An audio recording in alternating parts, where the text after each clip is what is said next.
prepares its graduates to have qualified managerial skills and be able to adapt to all changes ranging from a national scale to an international scale.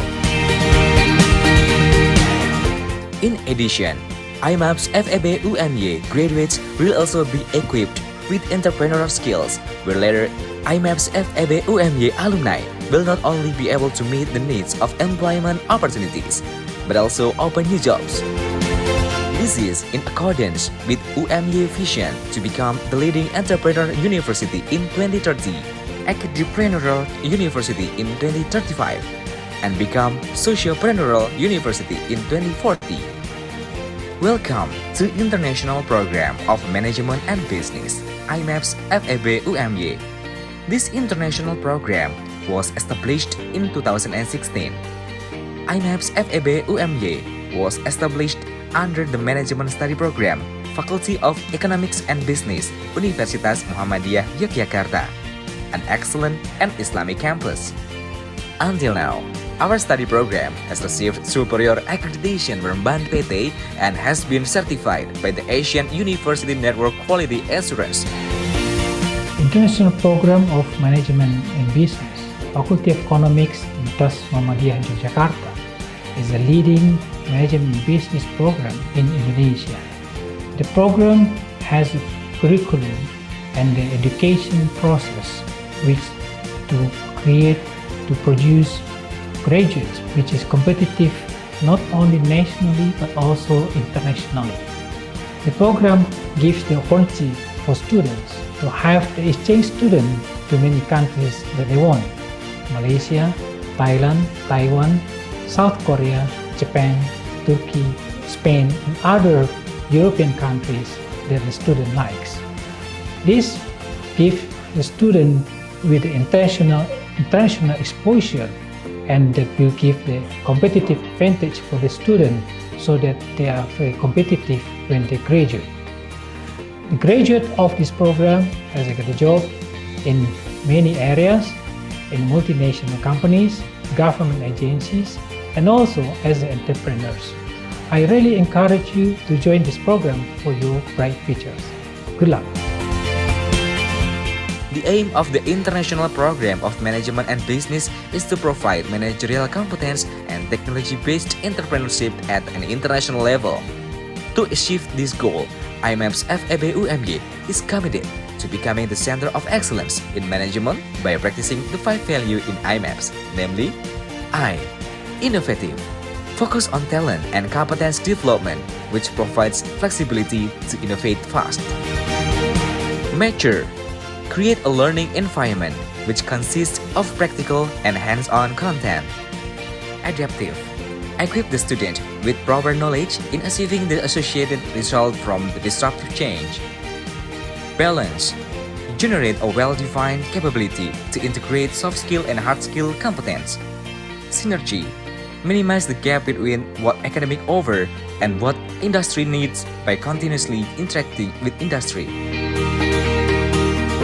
Our vision is to become a reputable undergraduate program in Southeast Asia in 2025 in the field of management and entrepreneurship based on faith, devotion, science, and technology. In order to create graduates with a global perspective, IMaBs FEB UMY has also collaborated with various universities from several countries, such as New Zealand, Australia, UK, China, Japan, Malaysia, Spain, Taiwan, Thailand, and Turkey. IMaBs FEB UMY has several excellence programs, such as first, English Incentive Course. The purpose of the English course is to improve the students' English language skill, especially to improve the students' TOEFL score. This course is given to students semester 1 to semester 4. In order to ensure the quality of English language learning, IMaBs already has MOU with a credible English language education institution. Second, Overseas Fieldwork Lecture KKL abroad and carried out by cooperating with industry partner abroad. Through this program, students will be invited to visit and watch the company's business process. Third, internship overseas. To increase students' ability, IMaBs has also developed internship program with various companies abroad. All of these activities are designed to produce excellent individuals with hard skill and soft skill who can compete on international level. Fourth, student exchange. IMaBs students will have the opportunity to carry out credit transfer or student exchange programs to several universities that have collaborated with IMaBs FEB UMY from various countries such as Malaysia, Thailand, Taiwan, China, Korea, Turkey, and Spain. In addition, IMaBs has also accepted several students from Congo, Gambia, Palestine, and United Arab Emirates as full-time students at IMaBs. Fifth, international conference delegation. Sixth, foreign and domestic lecturer guest lecture. Another activity conducted at IMaBs is to invite visiting professors from various countries. IMaBs also invites practitioners from various fields to provide provision for both hard skill and soft skill for IMaBs students. Another program launched by IMaBs is the summer school, which offers a variety of courses that not only study about the material but also directly practice with practitioners. Assalamualaikum warahmatullahi wabarakatuh. Alhamdulillahirabbil alamin. Wassalatu wassalamu ala asyrafil anbiya'i wal mursalin wa ala alihi wa sahbihi ajmain amma ba'du. Welcome to the International Program of Management and Business, Universitas Muhammadiyah Yogyakarta. This program is part of Management Department, Universitas Muhammadiyah Yogyakarta. The vision for this program is to educate, to empower, and to enrich students with the international network based on Islamic and local wisdoms. In order to implement those vision, we are doing several activities such as doing a visiting professor, summer school, student exchange, and also internship overseas. Those activities will be helpful for students to combine their ability, to combine their hard skill and also soft skill.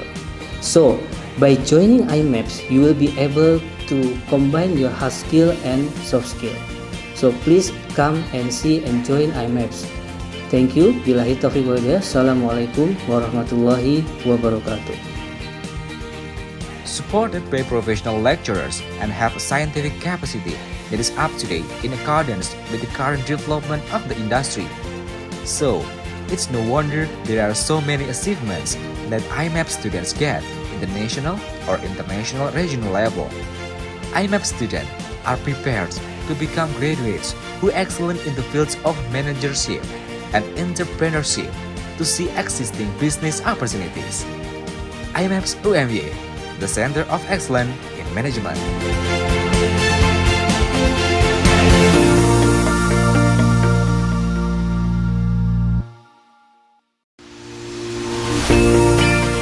Change is a sure thing.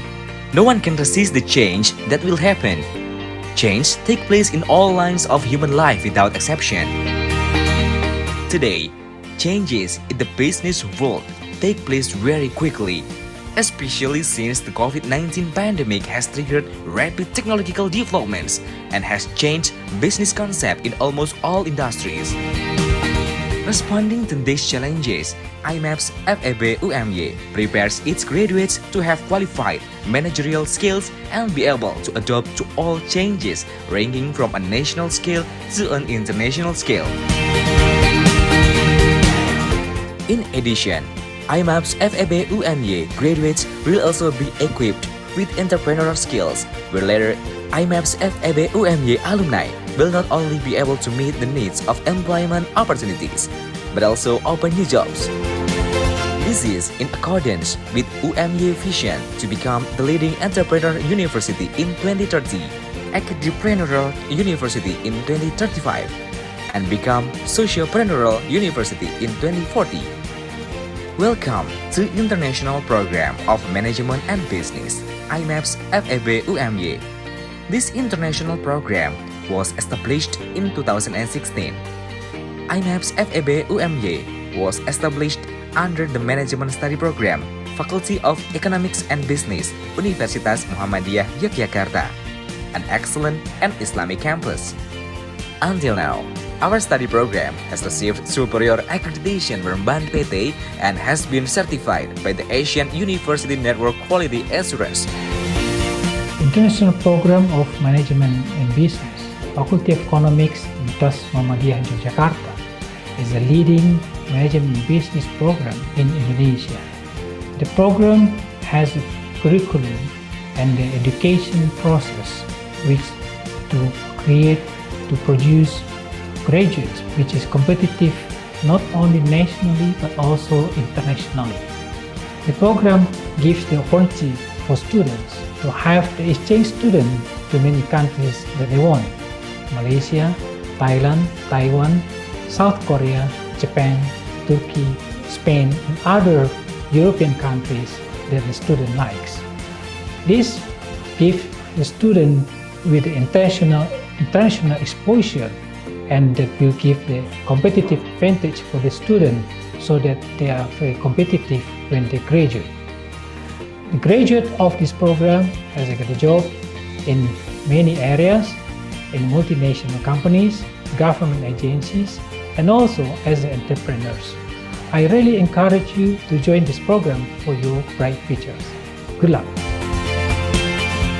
The aim of the International Program of Management and Business is to provide managerial competence and technology-based entrepreneurship at an international level. To achieve this goal, IMaBs FEB UMY is committed to becoming the center of excellence in management by practicing the 5 values in IMaBs, namely I. Innovative. Focus on talent and competence development, which provides flexibility to innovate fast. Mature. Create a learning environment which consists of practical and hands-on content. Adaptive. Equip the student with proper knowledge in achieving the associated result from the disruptive change. Balance. Generate a well-defined capability to integrate soft skill and hard skill competence. Synergy. Minimize the gap between what academic offer and what industry needs by continuously interacting with industry. Our vision is to become a reputable undergraduate program in Southeast Asia in 2025 in the field of management and entrepreneurship based on faith, devotion, science, and technology. In order to create graduates with a global perspective, IMaBs FEB UMY has also collaborated with various universities from several countries, such as New Zealand, Australia, UK, China, Japan, Malaysia, Spain, Taiwan, Thailand, and Turkey. IMaBs FEB UMY has several excellence programs, such as first, English Incentive Course. The purpose of the English course is to improve the students' English language skill, especially to improve the students' TOEFL score. This course is given to students semester 1 to semester 4. In order to ensure the quality of English language learning, IMaBs already has MOU with a credible English language education institution. Second, overseas fieldwork lecture KKL abroad and carry out by cooperating with industry partner abroad. Through this program, students will be invited to visit and watch the company's business process. Third, internship overseas. To increase students' ability, IMaBs has also developed internship program with various companies abroad. All of these activities are designed to produce excellent individuals with hard skill and soft skill who can compete on international level. Fourth, student exchange. IMaBs students will have the opportunity to carry out credit transfer or student exchange programs to several universities that have collaborated with IMaBs FEB UMY from various countries such as Malaysia, Thailand, Taiwan, China, Korea, Turkey, and Spain. In addition, IMaBs has also accepted several students from Congo, Gambia, Palestine, and United Arab Emirates as full-time students at IMaBs. Fifth, international conference delegation. Sixth, foreign and domestic lecturer guest lecture. Another activity conducted at IMaBs is to invite visiting professors from various countries. IMaBs also invites practitioners from various fields to provide provision for both hard skill and soft skill for IMaBs students. Another program launched by IMaBs is the Summer School, which offers a variety of courses that not only study about the material but also directly practice with practitioners. Assalamualaikum warahmatullahi wabarakatuh. Alhamdulillahirabbil alamin. Wassalatu wassalamu ala asyrafil anbiya'i wal mursalin wa ala alihi wa sahbihi ajmain amma ba'du.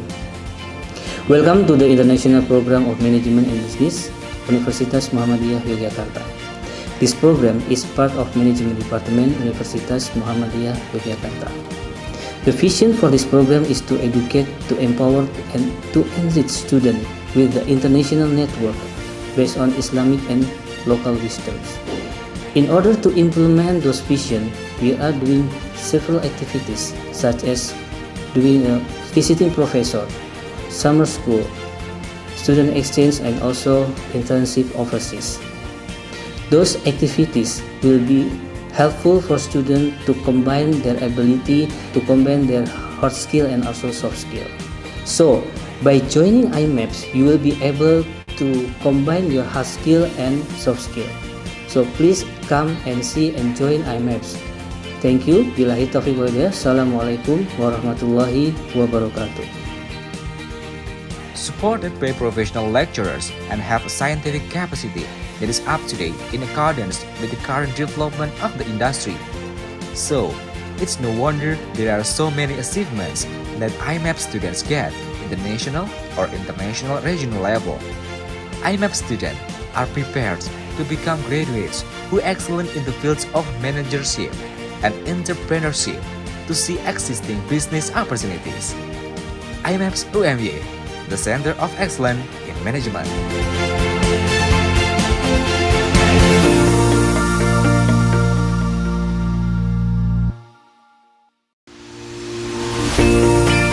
Change is a sure thing. No one can resist the change that will happen. Change takes place in all lines of human life without exception. Today, changes in the business world take place very quickly, especially since the COVID-19 pandemic has triggered rapid technological developments and has changed business concept in almost all industries. Responding to these challenges, IMaBs FEB UMY prepares its graduates to have qualified managerial skills and be able to adapt to all changes ranging from a national scale to an international scale. In addition, IMaBs FEB UMY graduates will also be equipped with entrepreneurial skills, where later IMaBs FEB UMY alumni will not only be able to meet the needs of employment opportunities, but also open new jobs. This is in accordance with UMY vision to become the leading entrepreneur university in 2030, entrepreneurial university in 2035, and become sociopreneurial university in 2040. Welcome to International Program of Management and Business, IMaBs FEB UMY. This international program was established in 2016. IMaBs FEB UMY was established under the Management Study Program, Faculty of Economics and Business, Universitas Muhammadiyah Yogyakarta, an excellent and Islamic campus. Until now, our study program has received superior accreditation from BAN PT and has been certified by the Asian University Network Quality Assurance. International Program of Management and Business.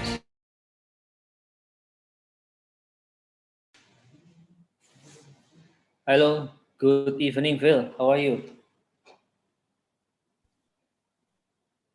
Yes, selamat siang to you, Radian. I'm very well, thank you. How are you? Oh, I'm awesome here. So, sorry, I can see. Sorry, just. Okay.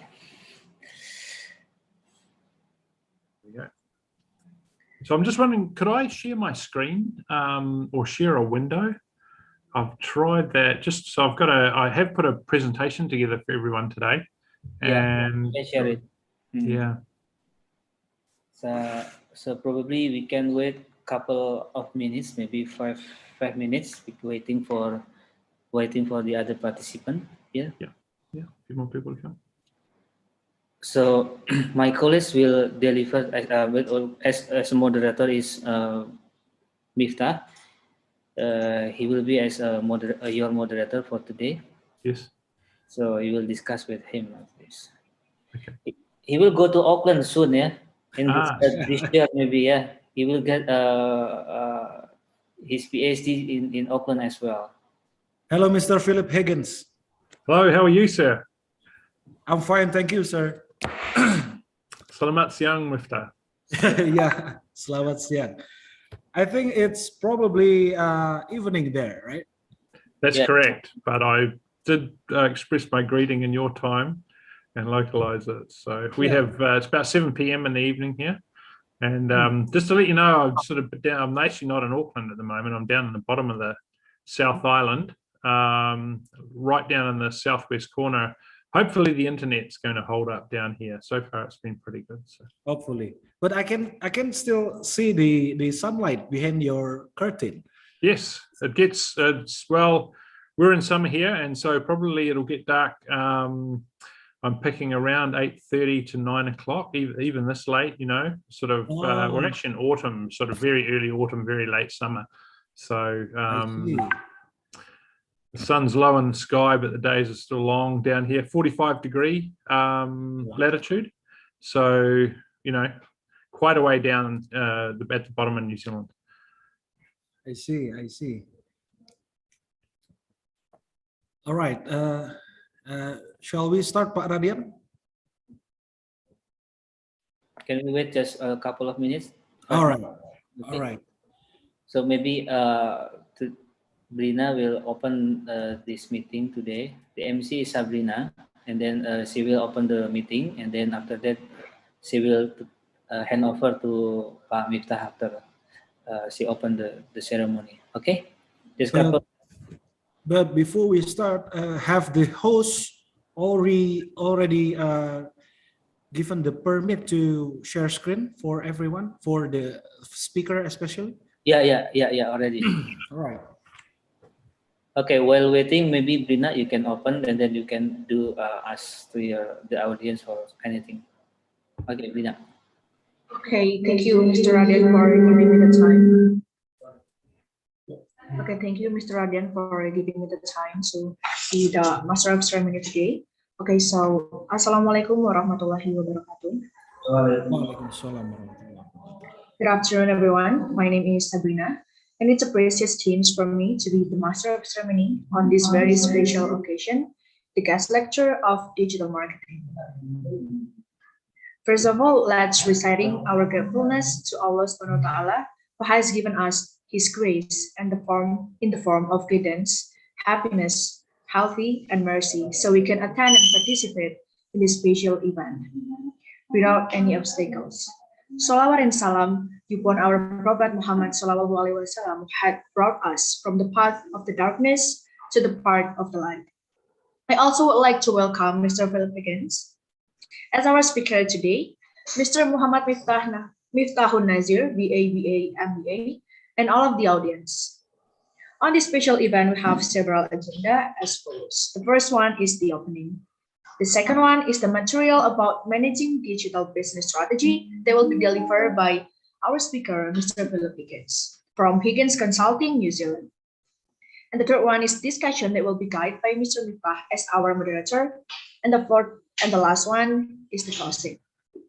Well, first let's begin this event by reciting Basmalah.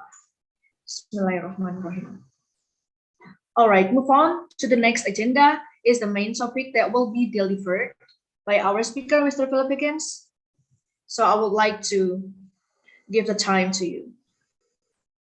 Time is yours, Mr. Philip Higgins. Thank you very much, Sabrina. I'll just share my screen for you. To let you know, I have put together some slides here today. They're quite, there's quite a number of them, and I can talk at length about this topic. I'll probably skip over anything that you may have covered in your curriculum already from the outset, but what I would like to do is Oh, and I've just lost you there. What I would like to do is really focus in on the subject matter, in particular, less perhaps on digital marketing and more on digital transformation. So obviously we'll be covering, digital marketing is an important part of that, but I'm sort of going to broaden the discussion over and above what you may have sort of covered already in your course, and bring a sort of a real world perspective to things, and really to show, from my experience, the kind of opportunities that exist in this space that include the marketing perspective, but they also include wider business considerations. So if you just let me bring up my PowerPoint for you. So there we go. So firstly, thanks very much for the opportunity to talk to you all today. A little bit about me. Obviously, mate, you've heard my name, Phil Higgins, and yes, I have been consulting for a number of years in this space, and in particular, coming from the from the IT side of things, the AI and big data side of things, as being kind of the basis for any digital marketing or any digital transformation, or in fact, any digital plays, business plays that you may have. And so having said that, I have one foot firmly in that camp and another foot firmly in, I'd call it the branding camp. Okay. And what my specialty is really sort of being able to tie loose threads together of, the information perspective, the business perspective, and then, kind of a conceptualization between those two. So in any sort of innovative play, and we'll see just how important innovation is in a few slides in this space, there's a necessity to kind of think over and above your current context. And obviously, as a consultant, that's sometimes, or often, that's what we bring to the table. So feel free to connect with me on LinkedIn. I post a lot of material, and I've got a very good network there. So if you're interested in what I have to say and receiving information via that channel, I'm pretty much an open networker. So. Right, so just to kick off, I often ask people, what does business strategy mean for them? So obviously, I ask that because there's so many different definitions and perspectives on what strategy means. There's huge tomes have been written about material, and depending on often what camp you're in, you'll have a different perspective on what strategy means altogether. What you find is there's also professional strategists who, pretty much make a living out of conceptualizing future states that are in some sense unreachable. And so therefore, what my definition that I'm going to be using today is, and I'm not sure if you can see this just with the, yes you can, where do you want to go and how do you want to get there? So that's the definition that I'm going to use. It's fairly common, so it's not something that I've sort of dreamt up. It's professional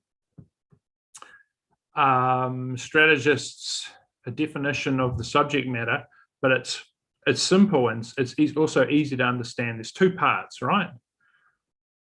Where do you want to go? So what's the end game, and how do you want to get there? And it's probably that second part that's most important, particularly from a digital marketing perspective or digital transformation perspective. So when we look at strategy, and I'm talking about not necessarily marketing strategy here, but perhaps, broader business strategy, there are different, when we discuss it, there are different aspects, or there are different styles of action. Our focus is quite different depending on where we are in the business cycle.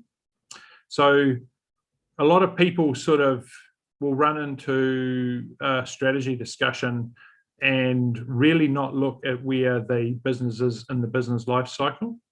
And so that's really important, in particular for managing digital strategy. You need to know where you are. And so what I've got here are just a number of sort of classical business life cycle states. Is everyone familiar with sort of the business life cycle?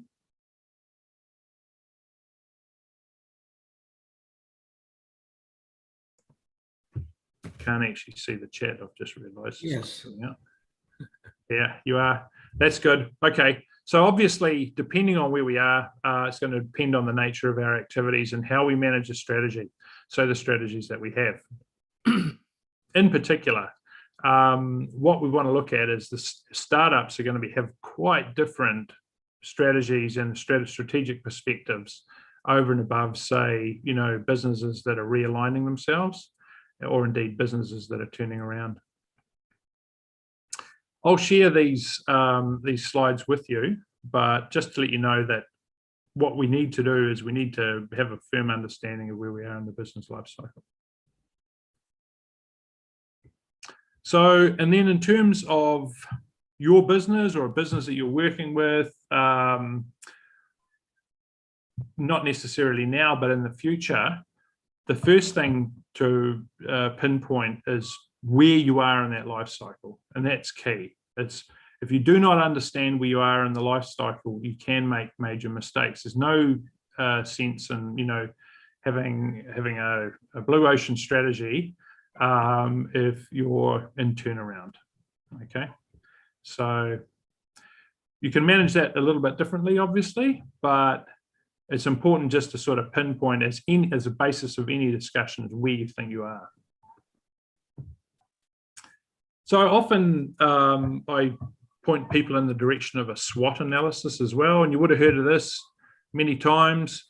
Like if we look at our current business state, what are the strengths, weaknesses, opportunities, and threats that exist? And so the first two, strengths and weaknesses, are obviously, have to do with the internal perspective on the business. And then when we look at the market, it's the opportunities and threats that we need to take into account as well. So we do that not only for us, but in any strategy, we need to look at what the competitors are doing as well. So often we'll find that, businesses will perform a SWOT analysis, but they'll only perform it for themselves. They won't look at the competitors and perform a detailed SWOT analysis for the competitors as well. And so, a powerful kind of tool in the toolkit is to not only look at what are the strengths and weaknesses that we have, but also, and what are the opportunities and threats in the market, but also when we look at our competitors, what are their strengths and weaknesses? And, they might have different opportunities and threats based on their context than we do as well. And so that's important to take into account. Now, SWOT's, well used, but particularly in today's age of, disruption, there's a major weakness, and that weakness is that we can't account for completely new markets, or actually, product market fit for new business models. So when we look at new business models, SWOT analysis doesn't help us a whole lot. And why? Because it's kind of based on a here and now analysis. We're looking at our current strengths and weaknesses, and we're looking at the market's current opportunities and threats. We're not taking into account the possibility of, creating a whole new market. And so when it comes to digital strategy, a big part of a winning strategy is recognizing that there's the opportunity to potentially create new markets. So, everyone sort of looks at SWOT analysis, and they're a very powerful tool, but they do not account for your ability to create new business models.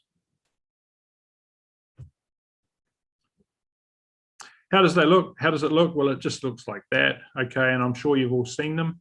If you haven't, there's a huge amount of material that's widely available on SWOT analysis. And just to let you know, I actually you can apply SWOT analysis to all sorts of things. It's not only to your current business, but also to aspects of your business. So particular divisions within the business, particular functions within the business, particular aspects of the business. Even small teams can perform a SWOT analysis for them, and often it makes sense. You know, there's something you can sort of work around. And then another obviously a major tool in our toolkit is Porter's 5 forces analysis. And you know, I'm not a big fan of 5 forces analysis. It's great for very large industries. And when I was talking to Radian just about material for today's discussion, he sort of said, well, we'd like to sort of look at sort of the small and medium sized enterprise context. And, you know, we've got a lot of small and medium enterprises in Indonesia. And kind of like, can you broaden the discussion for that? And what I will do is when I bring you to the examples, which I'll race through now to get to, you know, we'll look at that context a little bit more, but just, you need to know 5 forces. You know, it's, everyone needs to know it, but it's really set up for big, fast, big, slow moving industries. Okay. So it's not really suitable for small kind of niche industries. And in fact, I hate to say it, Michael Porter actually set up a consultancy himself where he was going to go and sort of consult on strategy for business, and that business actually went bankrupt. And the reason for that was because he's probably focused more on this way of looking at his business rather than sort of looking at his business from a customer viewpoint. And so today it's really about looking at business from a customer viewpoint. So competitor analysis, I've sort of briefly discussed and touched on, and these are some of the aspects that you might want to sort of consider when you look at your competitors. So are there mergers happening out there? So that's one that's often sort of forgotten because it's sort of left in the wings of the corporate strategists kind of toolkit. But you know, mergers outside in the competitive landscape can have a major effect on your industry. Okay, what are the changing financial situations of the competitors? You know, do a detailed kind of analysis of their statements.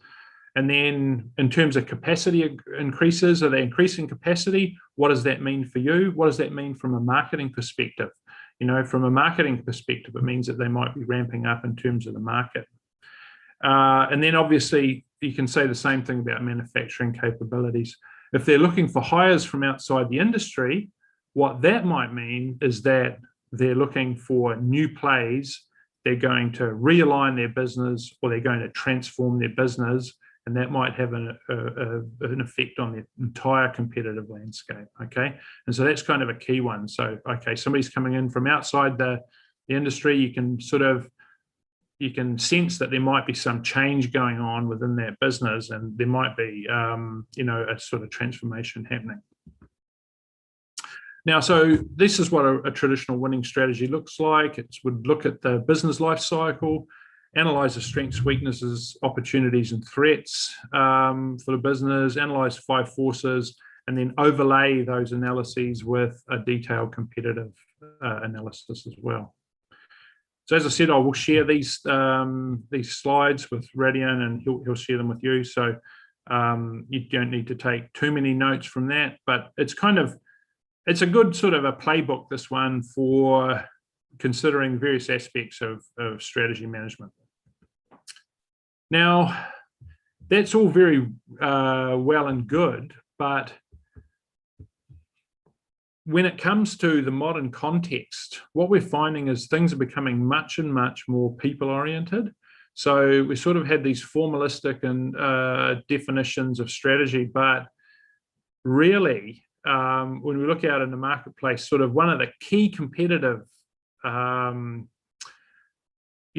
forces at play is the ability to attract talent. Okay, and so that ability to attract talent is becoming more and more important for businesses as they call it the war of talent and all the rest of it. But as businesses change, and as the competitive landscape changes, and as it's people driving that change, and it's also a fair amount of creativity that's driving that change, the ability to attract that talent, in particular kind of more advanced talent for some of the more technological kind of plays becomes much more important, is actually more important in some sense than some of the financials of business. Okay. And so Christensen obviously would have heard of him. And so he's kind of like the disruption guy. Okay. Sort of wrote at length and originally around, sort of business disruption. And this is my favorite slide, actually. So this is a slide that I sort of have used the style of Tom Peters for, because what it comes down to at the end of the day is, and if we look at, Porter's business, when if the customer's not buying, well, then the business is not viable. And so really, when we do any sort of analysis, we need to also consider the perspective of the customer. And even, in today's fast-moving, social media mediated landscape, sort of the customer has more power than ever. And so considering, customer viewpoint, the customer journey, and making our customer journey mapping as kind of the basis for anything becomes much more important than it has been in the past. And so alongside a traditional winning strategy, we need to put ourselves firmly in the shoes of the customer, to analyze the customer experience and to map out the customer's journey with, in terms of our product and our business. And so brand is everything, brand is everything. How does customer experience fit into brand? Well, brand is present in every step of the customer journey. So now, in terms of traditional strategy, we might want to challenge common thinking. And so this is from my, Tom Peters is kind of like an old fuddy-duddy guy from, way back in Search of Excellence and Liberation Management, everything from the 80s. But honestly, is more relevant than ever. So I think this is from this is from,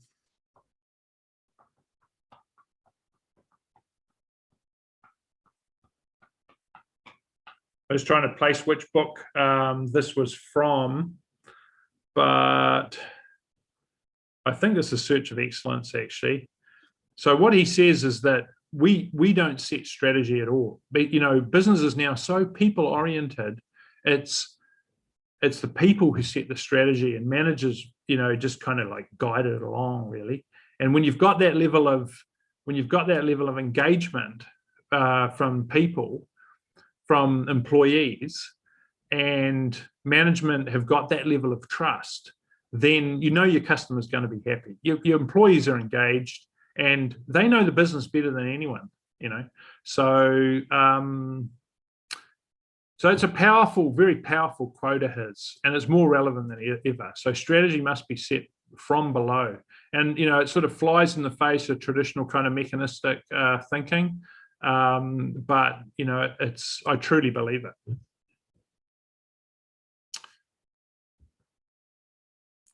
So what we're seeing today is we're seeing that there's just a huge level of change happening within the business. And it's not just some businesses, it's pretty much all businesses to a certain extent, okay?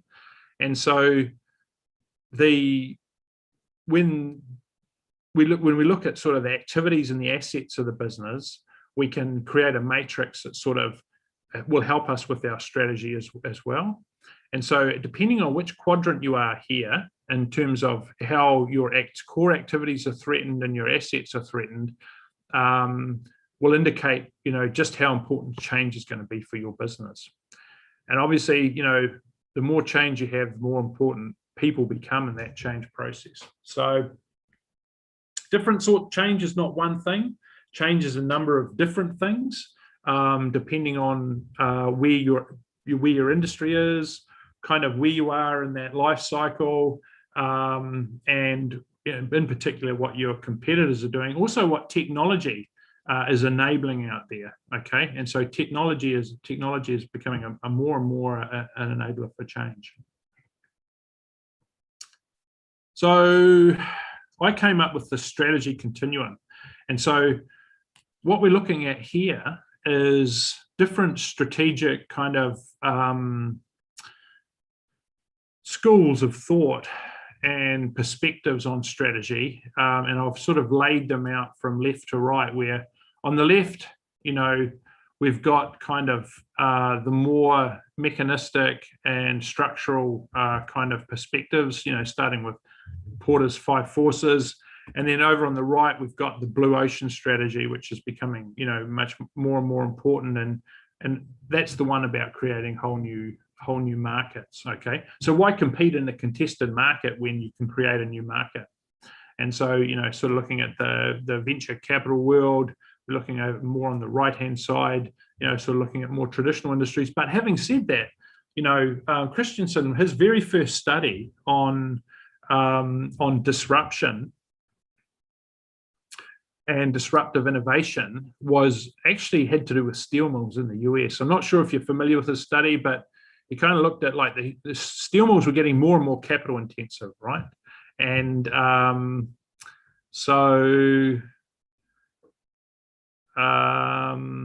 yes, sorry, I just saw one of your comments, and yes, you can have a copy of the presentation.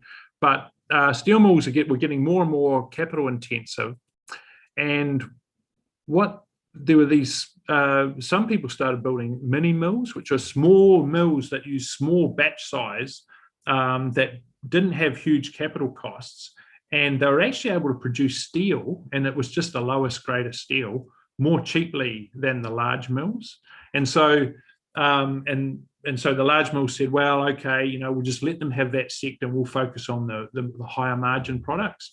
And then so the price eventually for the lowest quality steel dropped, okay? And then so the steel mills had to do something, so they sort of innovated, and then they found a way of using small batches and creating the next grade of steel more cheaply. And then, you know, the big capital intensive mills looked at it and said, oh, well, you know, we'll just let them have that level as well, and we'll just keep the quality product. And what happened is the smaller mills, the mini mills, actually were able, over time, innovated to such an extent that they actually captured most of the market for steel and put a lot of the big steel mills, you know, and capital intensive steel mills out of production. The reason being that they had very low capital costs. You know, they were innovating like crazy, and, you know, there's this kind of a business agility there. And so even in more traditional industries, you know, we might want to consider the strategy continuum to a greater extent, you know, not only in kind of our communicative side of marketing, but also in sort of our product marketing as well. And so we've got sort of 5 forces as being, you know, the more rigid and very structural kind of perspective. Core competencies, looking at core competencies of the business as being kind of strategic levers. And then sort of more in retail, you've got game theory. What are our competitors doing? And let's react. And, you know, our communication's based on kind of what the competitors are communicating as well. And then competing on the edge, well, you know, you have this idea of, and this is sort of kind of Peter's now, you know, strategy is structured chaos, and we're continually reinventing the business, and, you know, it's all about kind of business agility, through to blue ocean strategy, which is like, let's create a whole new market, and why compete in these other existing markets when we can create a whole new market. Okay, so let's differentiate rather than, you know, competing in a non-differentiated fashion in terms of product market. So that's the strategy continuum, and it's sort of something that I've invented.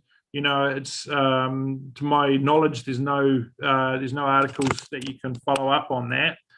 You might want to add to it. I'm sure there's more perspectives that you can fill in, but it's kind of, I think it's the main schools of thought, and they're all lined up kind of, you know, from left to right.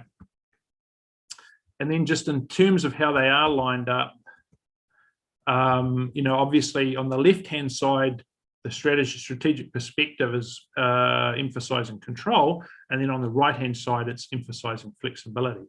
And so when you put them together, you end up with this matrix, not matrix, sort of end up with this diagram that shows you that kind of fire forces emphasizes control, whereas blue ocean strategy and competing on the edge are really emphasizing business flexibility. So in terms of our management and in terms of which school of thought we think is most appropriate for our situation, or which schools of thought, you know, we would just keep this in the back of our mind, whether we're sort of taking a perspective of control or a perspective of enablement. And I believe that, you know, sort of enablement is getting more and more important. And this is one of my favorite ever quotes. So yeah, this is Tom Peters. Yep, the most important strategic marketing issues I contend are the achievement of superior quality. And so he's laying out now what he thinks from a strategic marketing perspective, his main tenets are. So they're the achievement of superior quality, the attainment of enough corporate flexibility. Okay, so it's about corporate flexibility. So that's the agility, the capacity to constantly listen to customers. So customer experience, right? Customer touch point. Constant improvement of every product and procedure that involves the customer. So that's the operational excellence. And so distilling any strategy down, according to Peters, is around, you know, traditional metrics, but emphasizing them to the point of being maniacal about them. So superior quality, you know, how can we just improve our quality? You know, how can we improve our corporate flexibility so we can take advantage of these new opportunities that are presenting themselves in the market? It's kind of like, what capabilities are we developing that will enable us to take advantage of the new digital possibilities?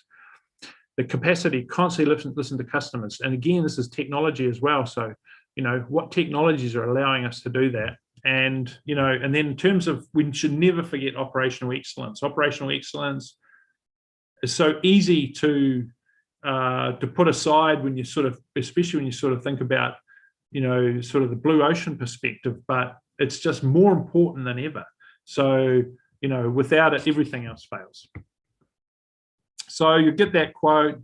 And so that's sort of a lot of, like, you know, sort of thinking that I've brought to you around strategy. What do I mean by digital? Because, well, there's no difference between business strategy and digital strategy. Okay, so digital strategy is business strategy, full stop.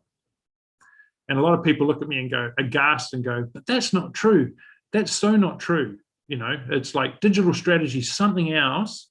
And you sort of think about it and go, well, do the same constraints around profit and loss, do they apply to digital strategy as they do to business strategy?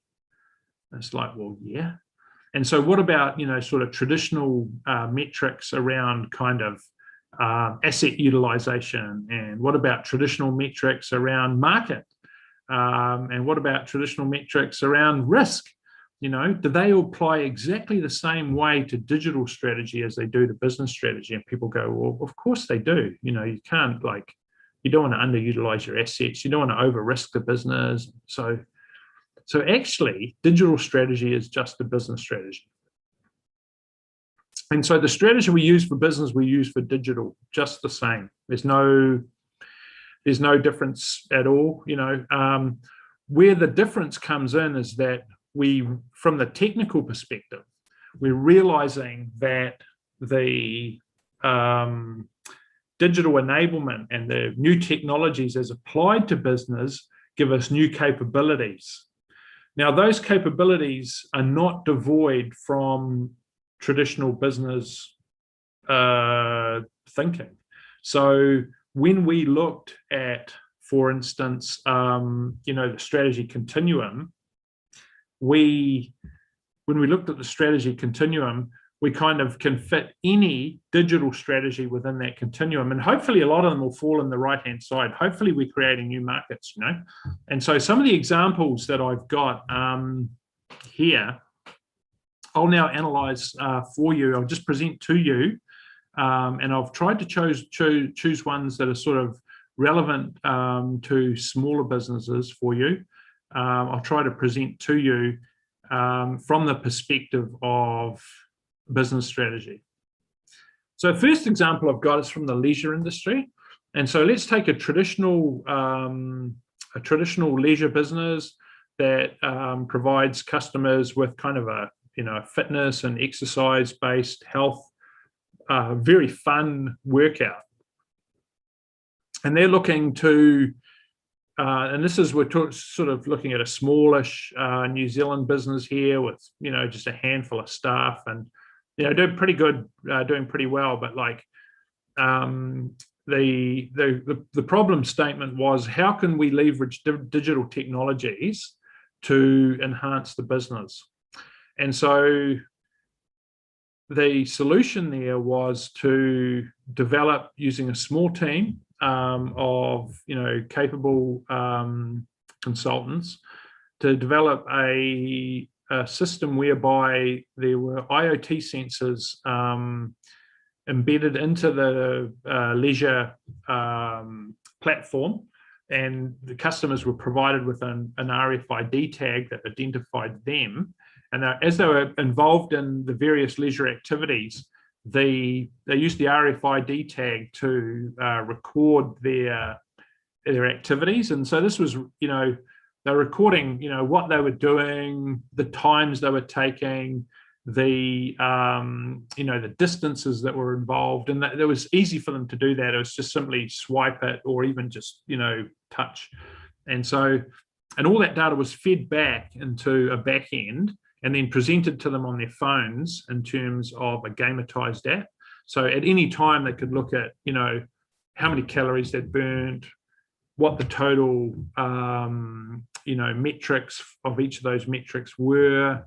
They're able to share it. So they're able to say, hey, I've accomplished this, and then share it directly to Facebook, for instance, to social media, or to other platforms.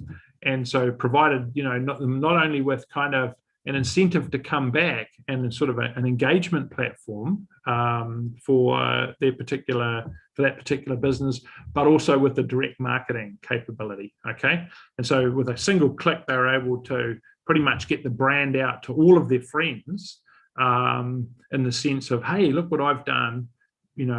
Come along and join. It wasn't stated as much, but it's kind of the message was, come along and join me. And so that's sort of one example. Small scale, but very effective. Now, how could that be transferred into a blue ocean kind of a perspective? Well, that could be spun off and sold independently to other businesses, in similar industries. And so you had then, the opportunity of additional revenue, not only from the traditional customer base and new customers, but also in completely different plays, and sort of more B2B. And so that's a small example of a kind of a smallish business in New Zealand. Now, another example I'll give you, and that was in the using, kind of from a digital strategy of, yes, create a new market, but also from more traditional business strategies of, look, let's just, increase our market share, but also, increase kind of engagement. And so, sort of increase loyalty as well. So that was that. And then, so another example I'll give you sort of in distribution. And so in distribution, a lot of it is around, and this is sort of B2b distribution, and a lot of it is around kind of like, stock on hand. Okay. And so we've got a lot of stock on hand, potentially a lot of money tied up in that stock. If we don't have the sufficient stock on hand, what's going to happen? Well, we're going to lose customers to the competition. And so it's like kind of like optimizing stock levels. And so how can we do that?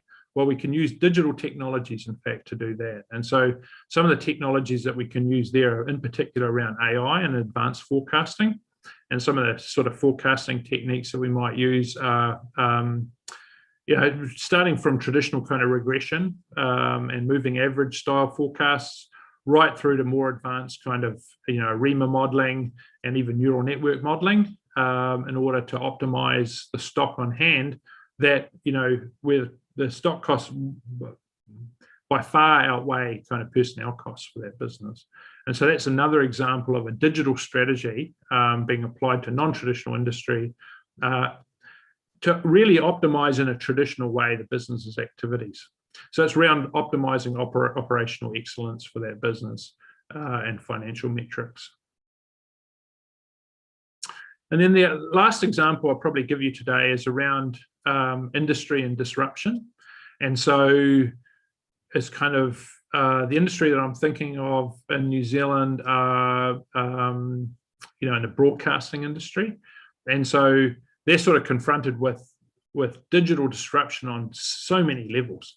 And so in particular, their core businesses being disrupted through huge players, sort of the Netflixes of this world, but also many other businesses out there as well that are sort of niche, through YouTube and all the different digital channels that are available. And so for that industry, what sort of digital strategies do they have? And well, one of them is really to look at what the competitors are doing, sort of do that competitor analysis and say, well, to what extent does that apply to us? What are our differentiators? And if we were to use similar sort of capabilities as our competitors, can we enhance, our differentiators? And sure, we can. And so we might have particular markets that, we rule because for one reason or another. And then if we bring in sort of similar techniques, such as say digital content recommendation, or actually AI through the whole kind of business, right? So it might be sort of it might not only be sort of content recommendation, but also, content sharing.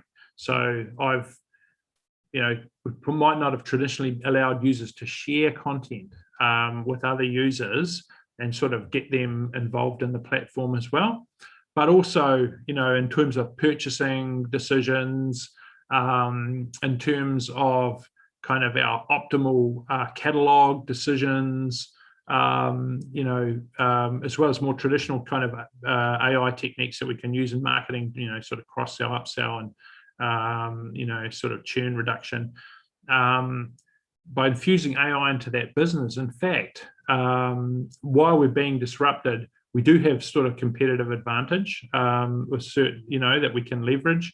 And then sort of, by infusing our businesses with those capabilities that are actually helping us, be disrupted, we can sort of fend off the competitive threat and then, continue to exist in the market, but not only exist, but also exist very successfully.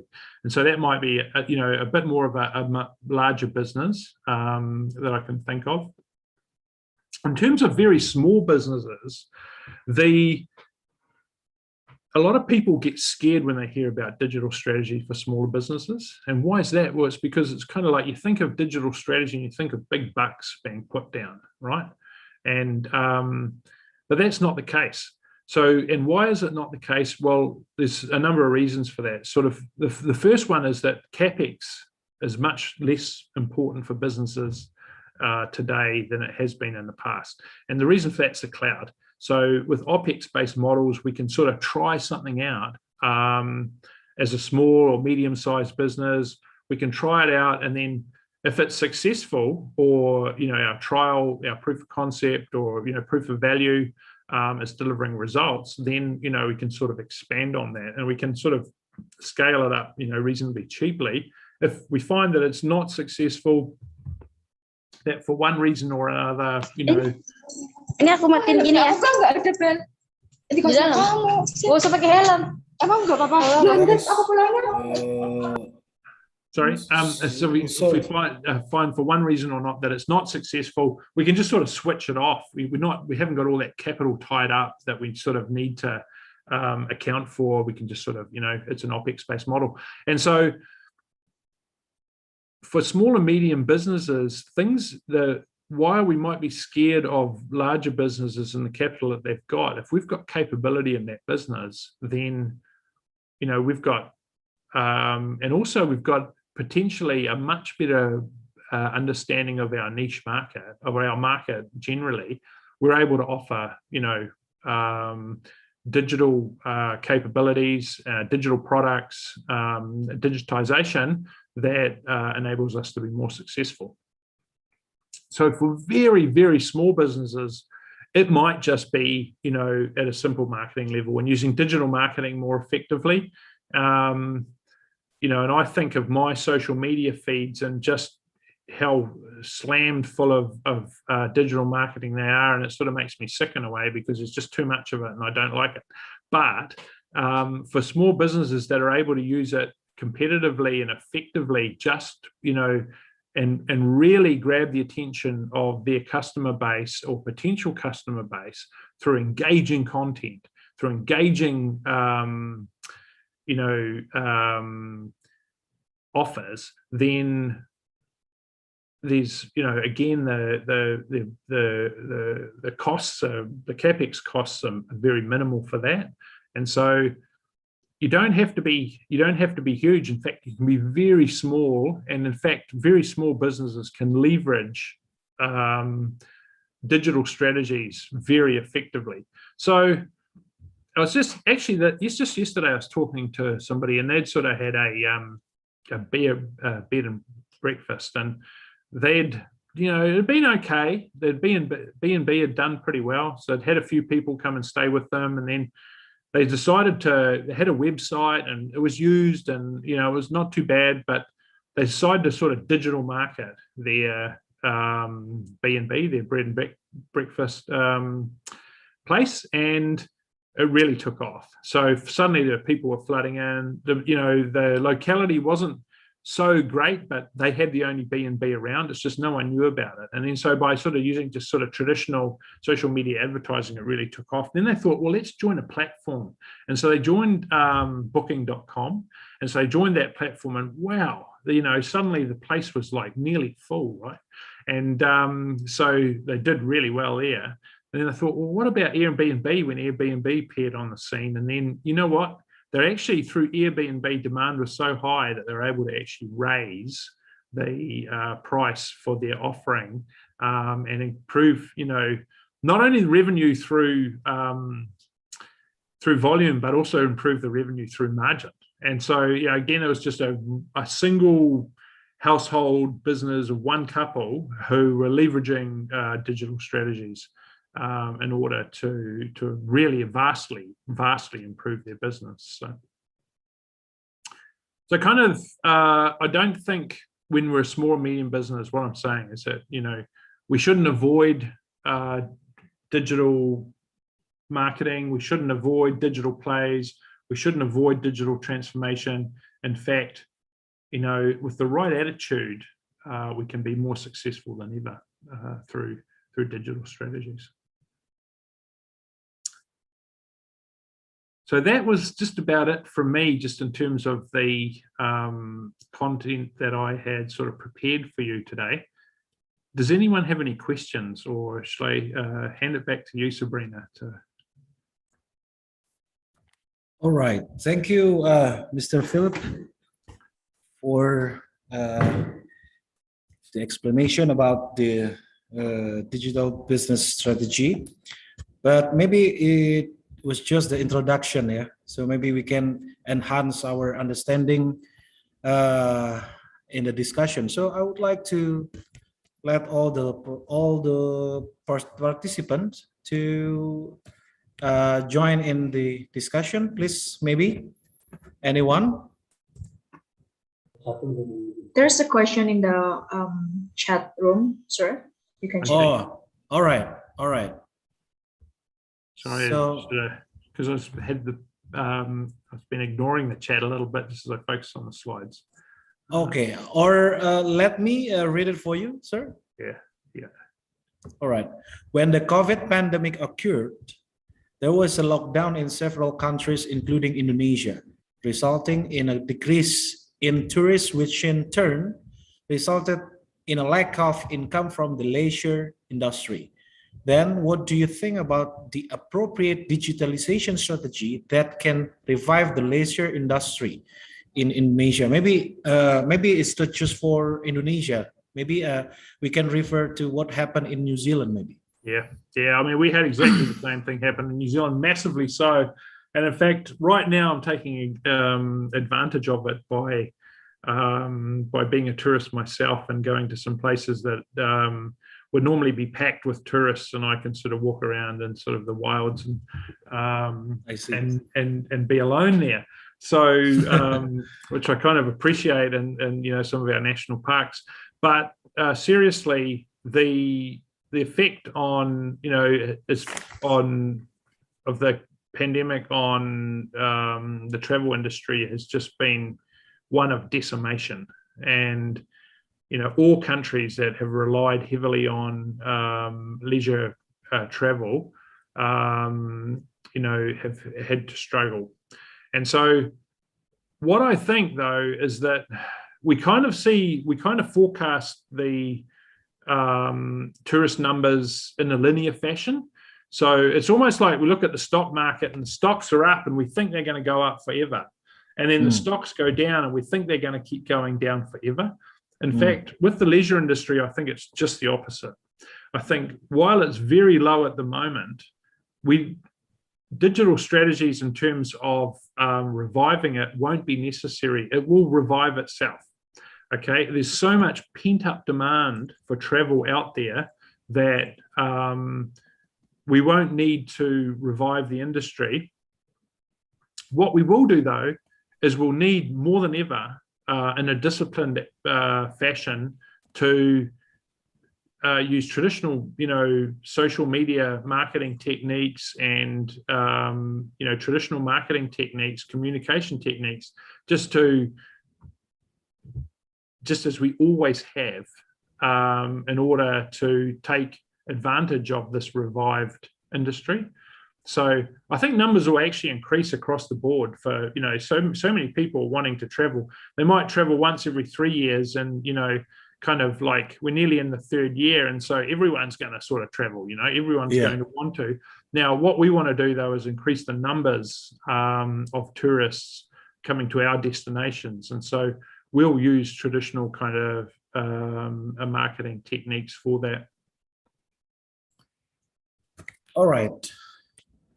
Yeah, I hope it answered the question from the Vidyana Nakya. So COVID is, I think, a blessing in disguise, yeah, because maybe right now is the time to revive and, of course, apply the digitalization for the business, especially because there will be, you know, like increasing demand on the leisure industry, because we all know that maybe COVID is just one step from their I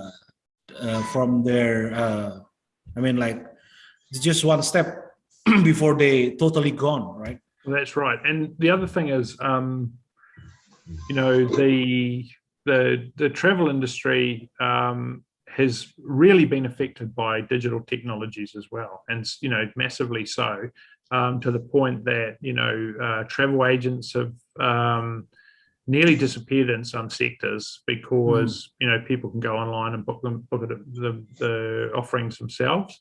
So I guess, as if you're a business in that industry, what you might want to do is say, do I have an omni-channel offering? You know, and do I, how rigorous is my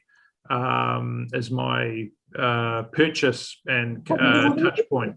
You know, how rigorous is my marketing touch point when it comes to kind of the customer journey, and perhaps to analyze that customer journey and just to make sure that digital technologies, you know, are as good as they ever have been, or better. And so, but in terms of like the actual needing to revive demand, I don't think we'll need to do that. We just need to focus on kind of our businesses as such. Yeah. Right. All right. Let's move to the other one. Elvira Yolanda Aprilia. If you guys want to deliver the question directly, please, yeah, just raise your hand and I'll let you to speak, yeah. So I've got the next question. So I heard that digital strategy is quite complex, even for huge business. Yeah. And there's a hefty amount of business that failed to apply it. For small businesses, what's the right time to execute a digital strategy and keep the momentum from failing? Well, I guess, you know, when we look at large businesses, they often fail, you know, for change management reasons. And so often there's a number of different reasons, but one of them is kind of like, well, we take a technology-centric approach. We sort of think that digital strategy is something different from business strategy. In fact, digital strategy is just a business strategy, as I pointed out. And so, you know, any business strategy that fails, it's pretty easy to sort of look at the reasons why that it fails. And so that's for large business, and they're sort of well documented. You know, so change management's a big one. You know, sort of incorrectly applying technology is a big one, and taking a technology-centric approach. For small business, it's kind of what is the right time? Now is the right time. So that's true.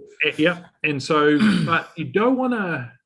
So if you've got a strategy that's going to disrupt your current business, okay. So, and this is a good one. So if you've got a strategy that's going to disrupt your current business, don't neglect your current business. Okay. So it's not your communication that's going to disrupt your business. It's the new business that's going to disrupt the old business. So you don't want to communicate that you're disrupting your old business. You don't want to, you know, destroy sort of customer relationships that you've got in. If you're a very small business, you're sort of probably relying on customer relationships or locality to some extent, and you don't want to sort of hurt that. What you want to do, though, is you want to spin off the new business and just see how it goes, and sort of analyze, and, you know, do it in a small way and sort of analyze. Okay, so, you know, this hasn't worked. Why hasn't it worked? And then fix that, and sort of, you know, sort of alongside your current offering, develop the new offering. And look, if it disrupts your old business, you know, and you're able to operate with, you know, new competitive advantage, be it lower cost, greater reach, or, you know, whole new product offering, that's great. But you shouldn't sort of go out and throw out your old business because you intend a new business to sort of be more successful. It doesn't work like that. And if, you know, I mean, businesses of all sizes make that mistake, that they think that it's the communication to the customer that's more important than the actual offering, you know. But what's important in the offering is the product market fit. So what market am I addressing with this product, and what issues am I, you know, resolving with this product for the customer? How am I helping the customer with the product more than I have in the past? And if I'm helping the customer with the product more than I have in the past with my old traditional offering, you know, then, you know, keep doing it and work out if there's issues, we just work out why. So the sooner you start, you know, the more of a head start you've got.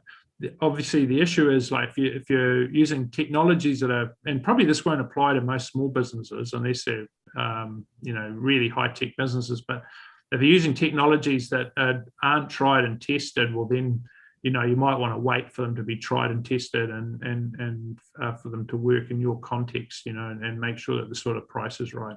So, all right. So the next one I've got is. So I'm just wondering, sir, about the business digitalization in New Zealand in general. Yeah. What about the response of the SME there about the business digitalization? Are they willing to change their culture? Maybe we can say that, or they tend to be reluctant with this kind of transformation. Yeah.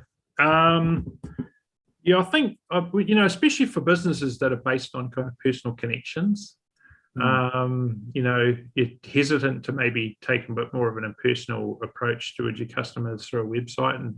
But having said that, I do know, for small businesses, honestly, the massive increase in reach that you can obtain, often it's not kind of, how can I scale my customer context? It's how can I scale my business to meet the new demand, and so for small businesses, they might be hesitant to do so, but if there's strong kind of, strong reasons from a cost perspective, or particularly from a revenue perspective, from a volume perspective for the business, then there's no reason why you shouldn't do it. Yeah, and it's also depend on their resources, the availability of their resources to apply that. That's correct, but I think it's getting a lot easier, particularly for kind of if you're looking at omni-channel enterprises, plenty of small businesses in New Zealand, especially through COVID, but also prior to COVID, whether they be pharmacies or sort of sports retailers or simple services being provided to people, they were able to scale successfully and really improve the business through digital techniques. So yeah. So in New Zealand, the business, the SME itself, pretty much enthusiastic with the changes. Yeah, and they are really fast to adapt with the new situation. Yeah, that's right. Yeah. All right. Okay, I will let the participant that want to discuss directly. Me, sir. Oh yeah. Okay, Aris, please. Okay.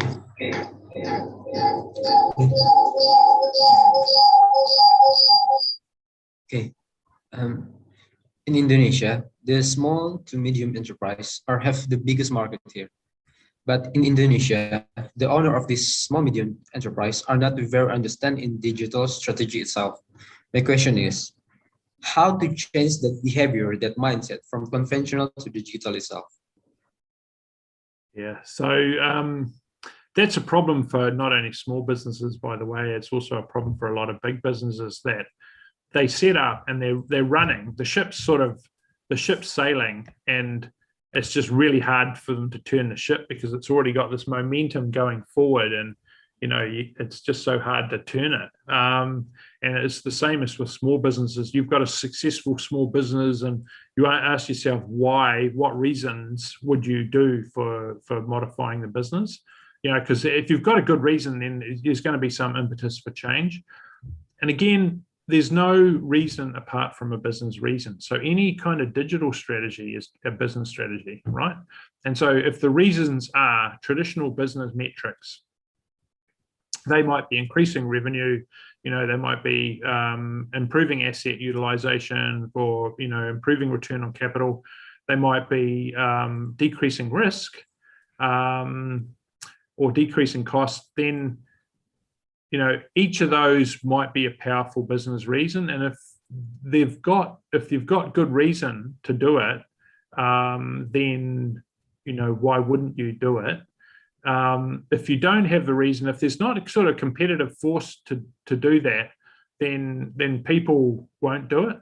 But in terms of consulting with those small and medium enterprises, what you're going to be basing any discussion on are just going to be traditional business metrics, right? So what's the one thing that I think the business owner or sort of stakeholders will be concerned about? And that's going to be about implementation risk. What risk are we taking on by through this digitization, through digital transformation, that's over and above the risk that we currently facing, and so or managing?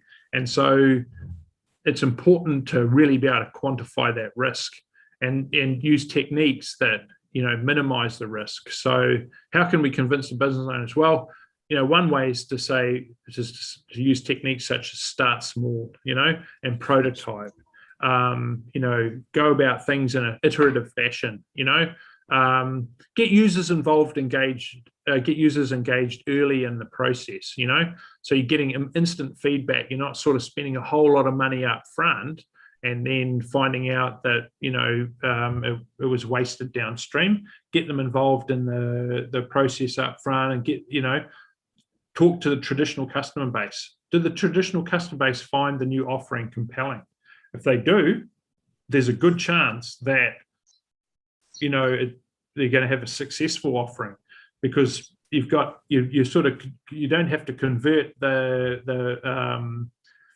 kind of business owner if the business customers are already converted, you know, and are already going to use that new offering. So, and at the end of the day, you're asking yourself, what are the advantages for the customer, and, you know, in this offering?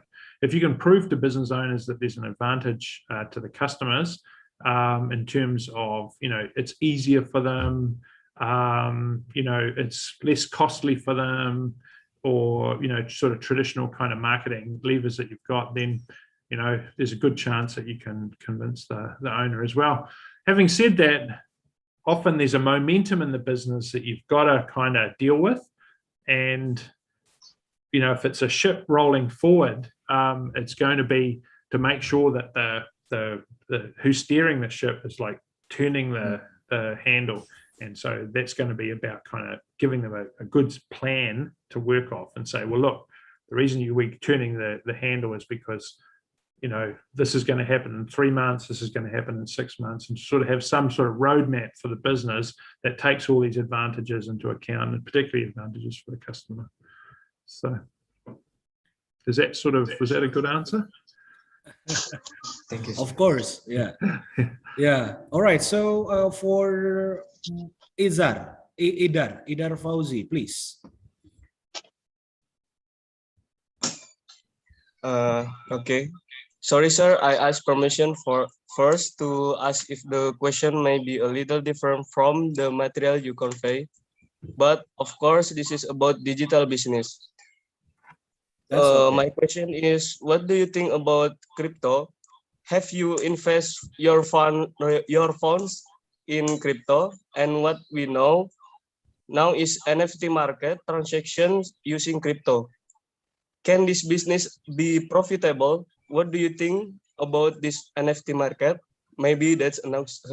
Maybe there's announced, sir. Thank you. Yeah, I'll probably be the wrong person to ask about, you know, the future of cryptocurrencies in terms of whether the value is going to rise or fall, because you really need to talk to an expert in that particular area. Having said that, you know, I was a bit of a skeptic about cryptocurrencies from the outset, and particularly from, I guess, from my technical background, just looking at the technical requirements for, you know, that sort of level of cryptography and the technical sort of infrastructure requirements for blockchain in particular. I sort of thought, oh, you know, it's going to be,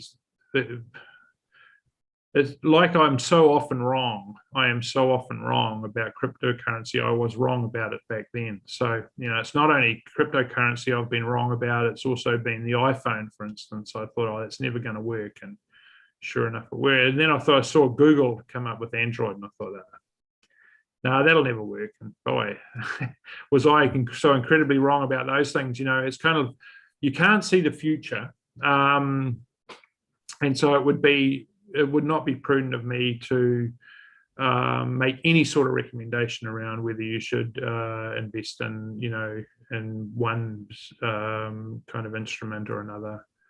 So, you know, the only advice would be to, like, get the best advice you can and then still tread cautiously. So. All right. So Regina, maybe, please. Okay, hello, Mr. Higgins. So I want to ask about small medium enterprise. Yes. If we have to change from small, medium enterprise to digital business, then what is the first move that we have to do? That's it, sir. Thank you.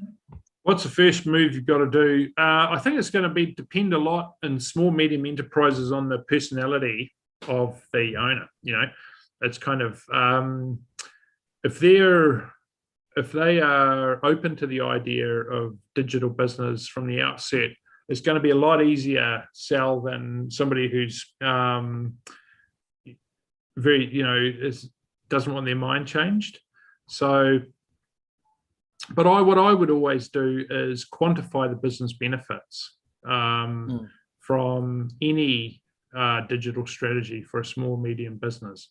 And so that means, you know, what is the value proposition for the customer, firstly, of the strategy that you're proposing, and then moreover, you know, in terms of traditional kind of business analysis, what are the benefits for the business? So, you know, if they're benefits for the customer, what are going to be the results just in terms of improved revenue, for instance, or decreased cost, you know, or improved asset utilization for the business, or indeed of, you know, reduced risk. And you know, if you're a business owner, all of them are going to be of concern to you. If you want to decrease your costs, you want to improve your revenue, you want to make more money on the assets you've got, and you know, if you can decrease risk and volatility, that's always good as well. And so, you know, first thing is to have a solid business case. Okay, it's not about presenting technology as such. You know, a lot of the times I've actually seen, you know, our business transformation is going really well. We introduced Office 365. And it's like, well, you know, it might have some benefits in terms of sort of that CapEx and OpEx, but honestly, it's really just a change of technology. It's not really like impacting the business in any significant way, you know. If you've got something that's going to impact the business in a significant way, so, you know, improve the revenue, you know, double our customers, or, you know, end up in some kind of growth mode for the business, then you're going to have a much better chance. And that would be kind of the first step I would take, would be to perform a thorough business analysis and have a thorough business case, you know. So. All right. Thank you for the answer, Mr. Philip. So I'm gonna move to my colleague here that is now in Spain, Barcelona, and I would like to invite him to give some comments. Mr. Taufik, are you still there? Yes, thank you, Pak Miftah. Why would you why would you off your camera? It's okay, it's okay. It's already okay. Have you taken a bath? Yeah. All right. Yeah, please. Do you have any comments? Yeah. Yeah, I have one question related with about the business, digital business strategy. Before that, it's just very nice presentation from Professor Phillips.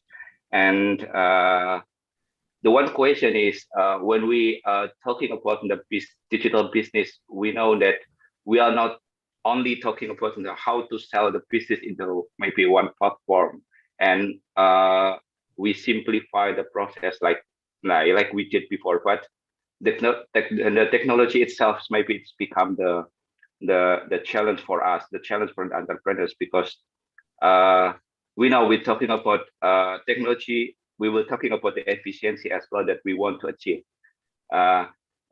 Besides that, related with that, what should that maybe some entrepreneurs do to maybe balance between the technology that we will to apply and the efficiency that we want to achieve? Because I think this is the big challenge for some entrepreneurs, because right now maybe technology itself, it's become some like strategic tools to compete with the others. Yeah. Okay, maybe this is the question from me. Yeah. Okay. Yeah, that's a good one actually. So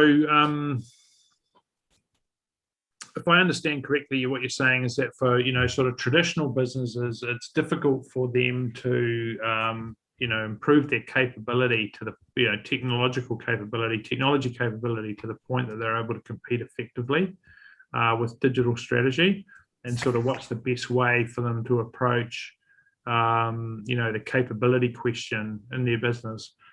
And there's different answers to that, and so and it would depend a lot on, I think, probably on the business context, sort of kind of like the personalities of the business owners for really small businesses, and the industry structure for sort of bigger businesses, and there's going to be a range of different factors to consider, but you do have options. And so aside from kind of getting a consultant in who's got that capability, who can enable the business and build that capability in the business, there are other options as well. And one of the great ones is partnering. So you might have a particular product, and it might be doing really well, but you just don't have the technology capability in order to sort of develop a new distribution channel, or whole new market offering that involves that product. Or what you can do is you can partner with someone who does have that capability, and you can that partnership will have both the product and the technology capability in order to achieve the business results that are required.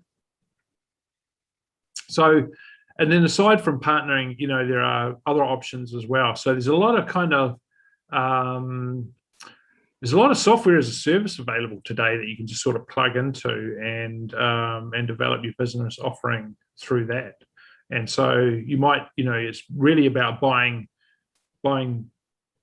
software that's not going to give you a competitive edge from the actual technological offering, but combined with your product and your market, or your locality, or any number of other kind of competitive levers that you've got, it might give you a competitive advantage.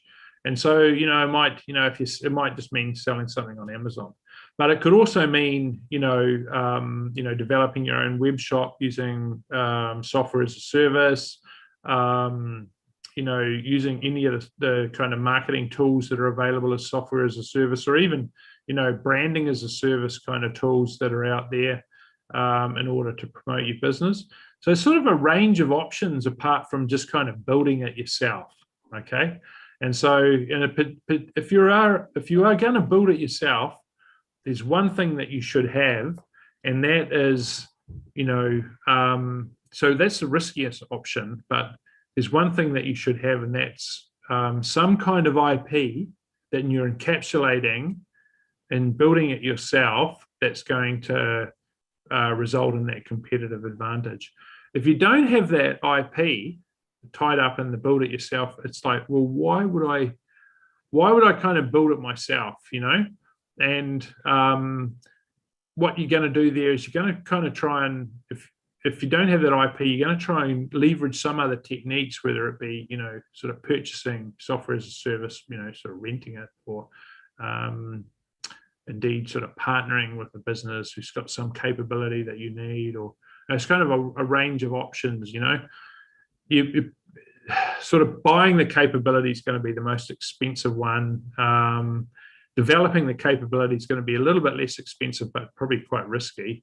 And so you're probably going to look at sort of one of the other techniques in order to technologically enable your business in order to take advantage of, kind of incremental growth, or in order to take advantage of incremental cost reduction, or to take an advantage of incremental asset utilization, incremental risk reduction, or indeed develop a whole new business and sort of end up in some kind of like, geometric or exponential sort of growth, So,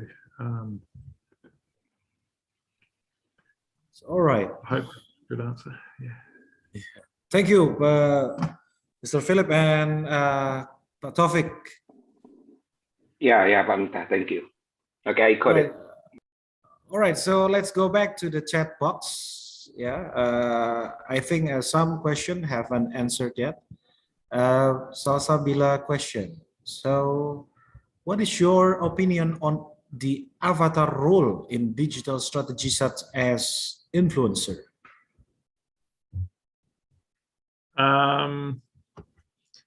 Look, I'm gonna be a complete complete newbie and say I'm not sure what I know about the avatar role in digital strategy. So, could you perhaps expand on that just a little bit?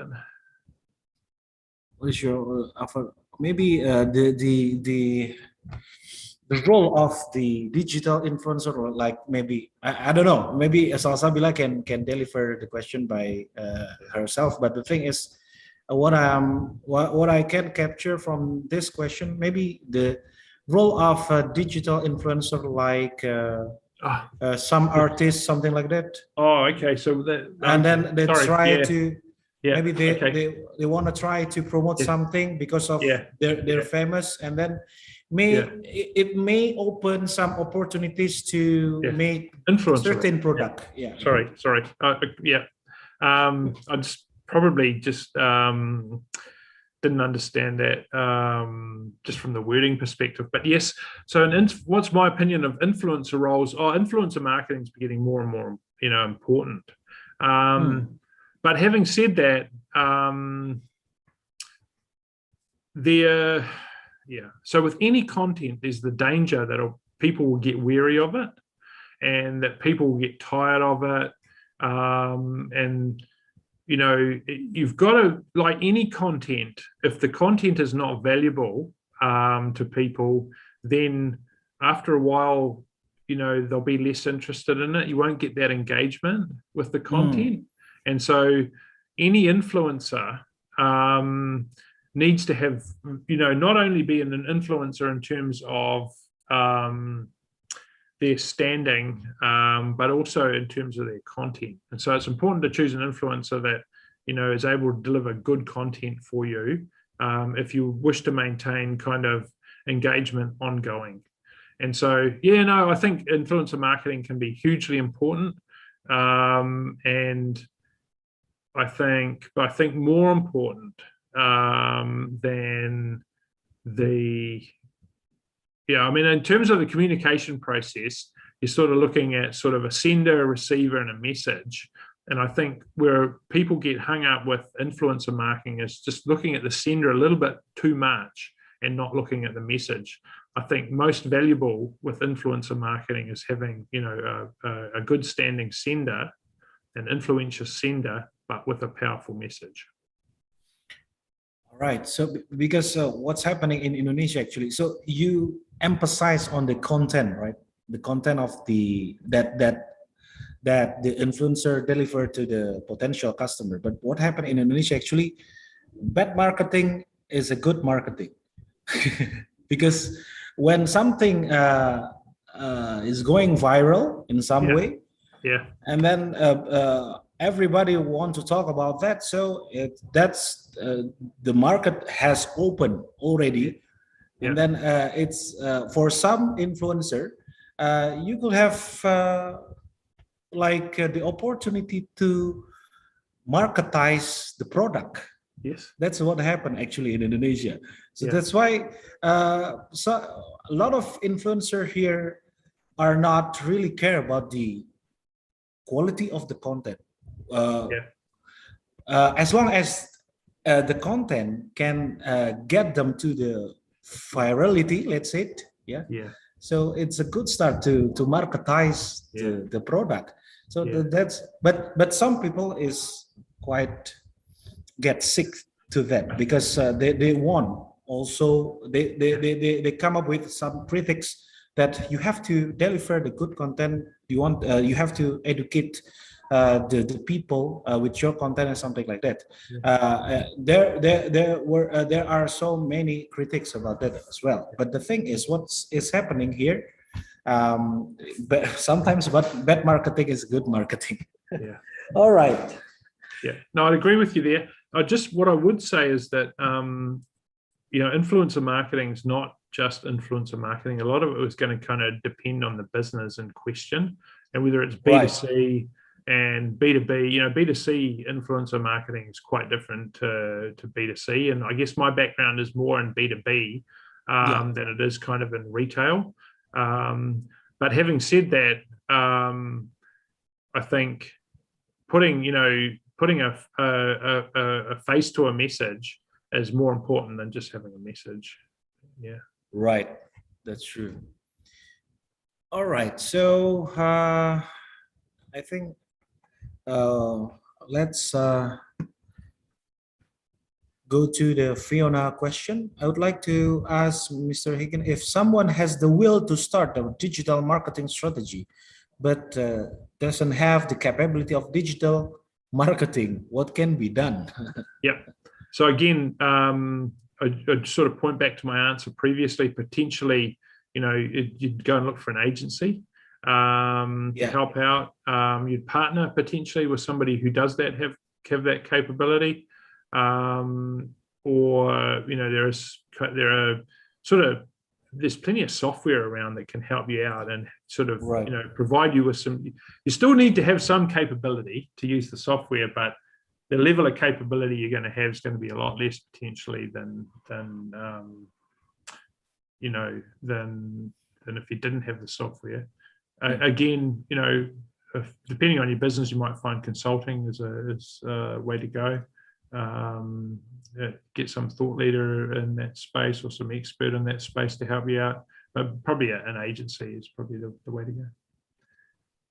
All right. So doing partnership might be the good answer for that, right? Yes. Yeah. All right. So I think this is the last question from the student here. What is the most important thing to do when running a digital business? I think you might have answered this before, right? But maybe you can conclude the answer, maybe.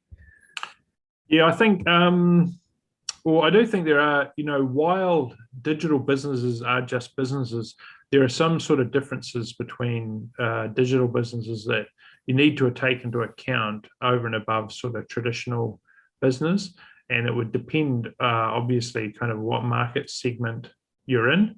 But I think there's some basics that you really need to have in place. And so one of them, and I'll just reiterate them probably. One of them is kind of to stand in the customer's shoes and consider things absolutely from a customer experience point of view. The better you can understand your customer, the better you are placed to meet your customer's needs. The second one is in a digital business, customer experience is kind of everything, right? And so providing a consistent experience across channels and then consistently messaging the customer, it's very important to ensure that with each message, brand is correctly represented, and then and also to be sort of honest about what business you're in. Are you in are you kind of like, what are you selling the customer? Is it luxury? Is it convenience? Is it quality? Is it a wide range of goods? Is it the customer experience itself? All of those be absolutely crystal clear on kind of, sort of the deeper thought in between and behind your digital business. So, there's not one most important thing, I don't think, when running a business. I think a lot of it's going to depend on the business itself. All right. Thank you, Mr. Philip. And I think one more question from Diana Budi Pratiwi. All right. So what are the biggest challenges in implementing a digital marketing strategy? And are there any tips for people who are still hesitant to start running a digital marketing strategy? Yeah, so I think probably the biggest challenge is kind of cutting through the noise. and having the correct targeting. You know, if you can target, if you know your customer and you've correctly segmented your customer down to individual attributes, it's going to be a lot easier to cut through the noise than you know, sort of traditional approaches. So biggest challenge, know your customer well, okay, and that might mean, you know, improving your data collection around your customer. And any tips for people who are still hesitant to start running a digital marketing strategy? Yep. And probably the biggest tip is, again, start small. So run a trial, you know, work out what the value is in the marketing strategy, and then run a trial, and then, you know, scale that as your business is able to handle the increased demand. And if you find for some reason that, you know, your digital strategy is not working the way you want it to work, then sort of figure out why as well. And if you start off small and potentially with a lower cost than going big right from the outset, you're gonna make mistakes. But if you start small, then those mistakes aren't going to be nearly as kind of catastrophic, and you're going to be able to write them a little bit better, and you're going to have probably more success than if you sort of go big from the outset. All right. So I think putting our perspective on the customer side is very essential to know or to apply the business digitalization. And if I can conclude this discussion, maybe to apply business digitalization, we have to start small and try to get used to it, yeah, and try to solve the problem bit by bit. Yeah, that's right. Not reaching the big scheme of the digitalization, because maybe it might be too costly for the business, and it might also be catastrophical for the business. And take small steps and scale. Yeah. Yes, exactly. Yes, and another thing is try to quantify the benefits of applying the business digitalization based on the customer shoes. Yeah. So I think putting our perspective on the customer, customer preference, try to put ourselves in the customer perspective is very essential and crucial, because we have to know what is their opinion about the product. So when we know the behavior of the customer in exact analysis, yeah, maybe we can actually apply the business digitalization more successfully. And I think the most important thing is don't lose this opportunity, yeah, because it's the time to apply the digitalization for your business. Even we can just start small from the social media. Maybe it's a digitalization, right? From this social media, try to use the Instagram not just for showing off what you have done, yeah, but the thing is to try to sell something, maybe try to connect with the customer, something like that, because it's a really potential moment to capture more demand. All right, I think this is the end of our discussion. Mr. Philip, thank you so much, and I hope I can connect with you. You certainly can. Thank you so much for the opportunity. It's been my pleasure to talk to you. Yeah, may I add you in a LinkedIn as my? You certainly may. Yes. All right. Thank you so much. Back to the MC. Thank you.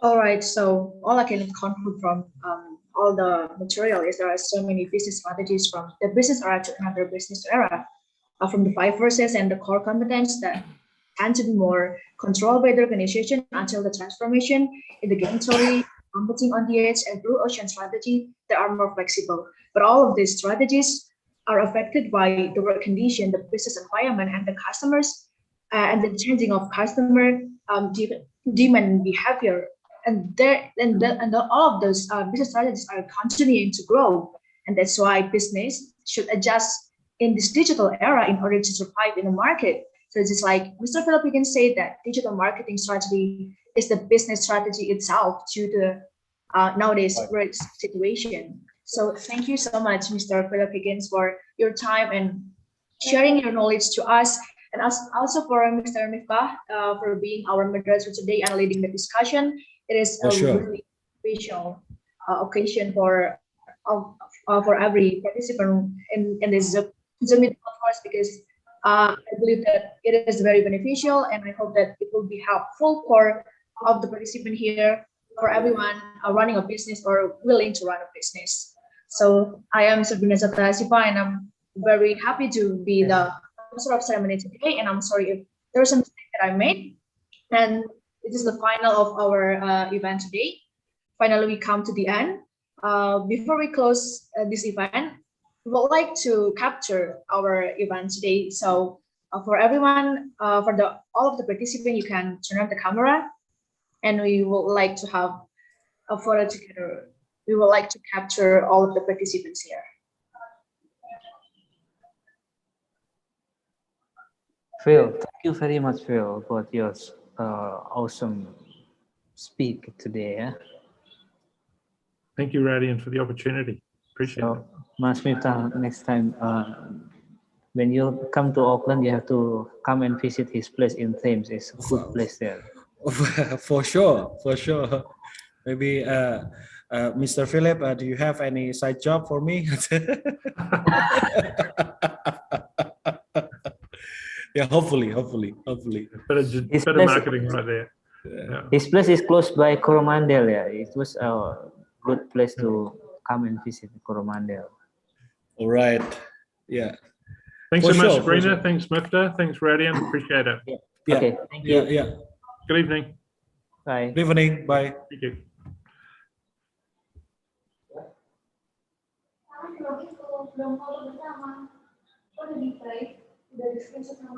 Udah ya. All right, thank you so much for everyone coming and giving us a nice attention. See you in the next guest lecture. Wassalamualaikum warahmatullahi wabarakatuh. Mas Taufik, terima kasih. Ya, you're welcome, Pak Radian. Udah bangun ya? Udah, Pak. Ya, udah subuh dari tadi. Ya wis, sampai ketemu ya. Ya, see you, Pak. Yo. Bye.